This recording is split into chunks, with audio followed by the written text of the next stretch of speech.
पूछा, और जैसे ही पार्वती से पूछा है परीक्षित महाराज, जब हम भगवान की कथा का पान करा रहे थे, भगवान की कथा को सुना रहे थे, तो तुमको नींद आ गई, और तुमको नींद आ गई तो लेकिन हुंका किसने दिया?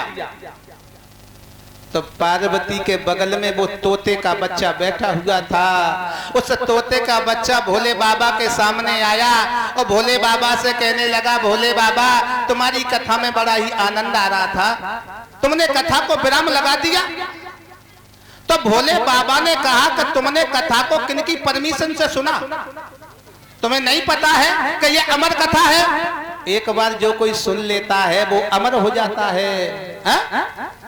तोते का बच्चा बोला, भोले बाबा एक बात बताओ, हमें नहीं पता है कि कहीं कथा हो रही है तो उसे परमिशन लेकर के सुनना चाहिए। हम तो एक बात जानते हैं कि भगवान की कथा हो रही है, और जाओ ठाकुर जी को शीश नवा करके पैर छू करके बैठ करके भगवान की पावन कथा को सुनो।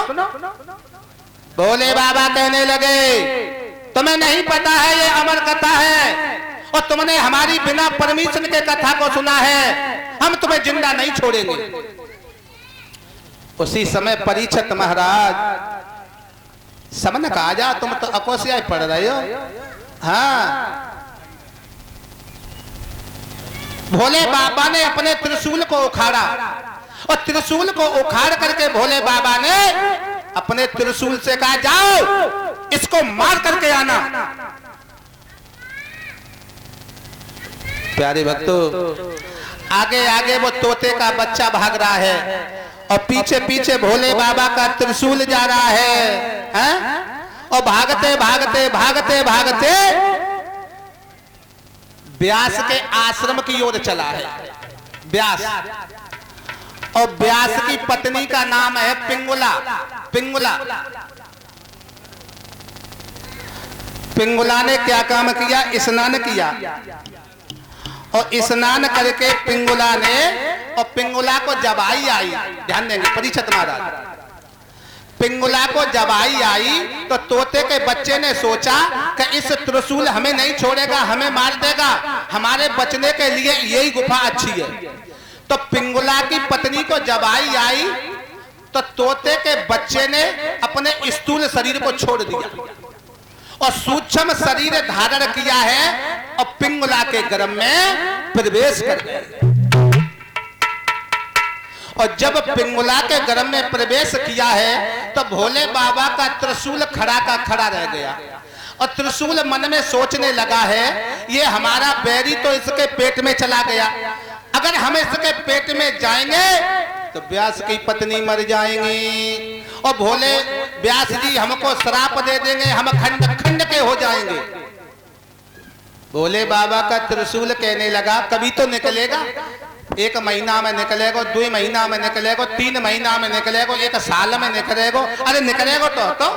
अब भोले बाबा का त्रिशूल वही खड़ा हो गया। और जब भोले बाबा का त्रिशूल खड़ा हुआ है परीक्षित महाराज, अब तो भोले बाबा को चिंता हो गई। भोले बाबा ने कही कि हमारा त्रिशूल गया था तोते के बच्चे को मारने के लिए, लेकिन लौट करके वापस नहीं आया। और जैसे ही भोले बाबा ने अपने नेत्र बंद करके तीसरे नेत्र से देखा, हमारा त्रिशूल व्यास के आश्रम में खड़ा है, उसी समय भोले बाबा ने नांदिया पर सवार हुए और चले और व्यास के आश्रम पर आए और त्रिशूल से पूछी, बोलो यहाँ पर क्यों खड़े हो, उस बैरी को मारा या नहीं मारा?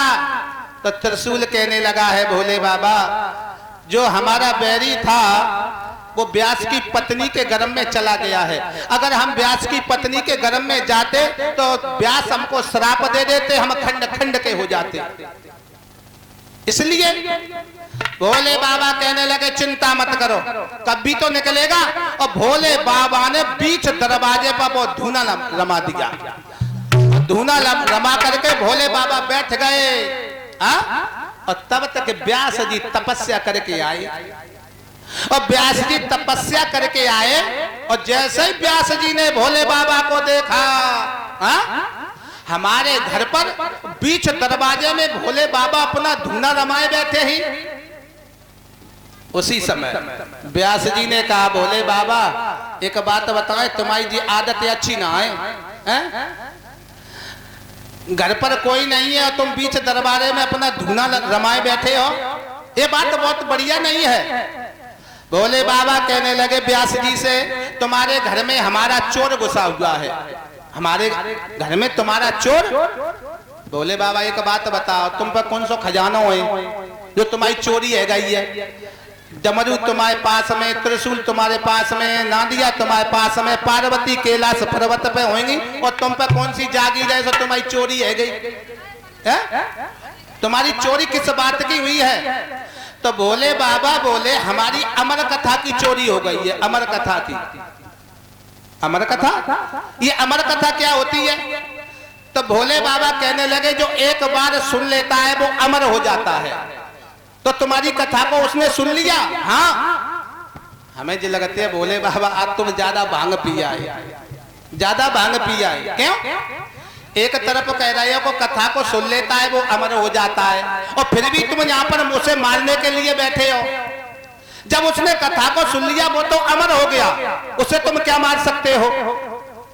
भोले बाबा ने कही, ये बात हमारे दिमाग में ना आई, और भोले बाबा ने अपने त्रिशूल को उखाड़ा, नंदी पर बैठे और व्यास जी को आशीर्वाद दिया।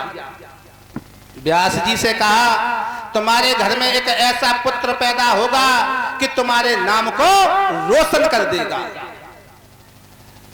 प्यारे भक्तों, अब धीरे धीरे समय व्यतीत हुआ है, और व्यतीत होने पर मैया बड़ी परेशान है। तो व्यास जी कहने लगे हैं, बेटा बेटा अब तुम बाहर आ जाओ, तुम्हारी मैया बहुत परेशान है, बाहर आ जाओ।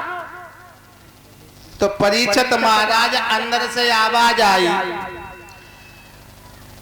अंदर से आवाज आई, पिताजी हम बाहर नहीं आएंगे। क्यों? अगर हम बाहर आएंगे तो हमें माया व्याप जाएगी, इसलिए हम बाहर नहीं आएंगे। तो यहाँ पर बैठ करके परमात्मा का हम भजन कर रहे हैं। और क्या आवाज आई है परीक्षित महाराज?